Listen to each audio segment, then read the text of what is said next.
I've had obviously like a fair amount of Chinese food, but I've never really had much. I didn't end up at least eating anything kind of more sophisticated, really. I just ate a lot of like street food and a lot of like Yeah. sort of like cheap food and stuff. And people were making fun of me actually when I first got there because I don't know.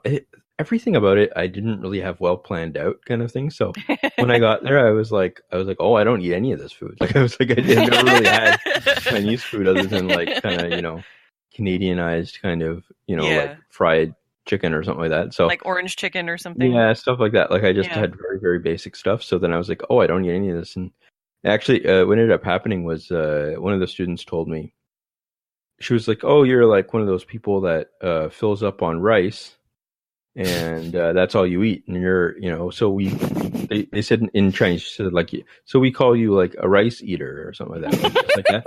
And I was like, ha ha ha. And then, so then And that's years what later, we call you guys. That's no. That's what happened. So years later, I was giving a small talk to just like a 2-second thing introing my experience in China to students that were thinking of going there. Like this was like last year or the year before.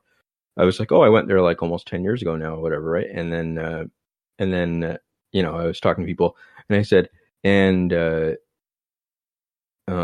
wouldn't eat any of their food for at the start, but and I was like, so everyone called me rice eater. And then I was like, oh, and then my professor, her face like went kind of like blank.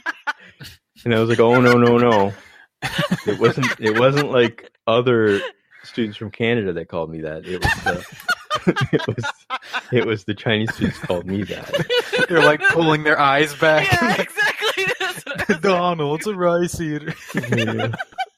Yeah. So I was like, oh man, I screwed that up. I don't know. Which is why I feel like, I don't know. I think it's one of those things where you feel like your life is like Larry David all the time or something like that. That kind of stuff. You're just like, oh man. How did I screw that? And then I don't know. You know what? Like at some other point in the future, that maybe affected things or something like too. That you know what I mean? Like it just I don't know. Like there was hopefully some, not. like, Jeez. no. But in my mind, that's what happens. Like they get like a grant application in front of them, and they're like, no.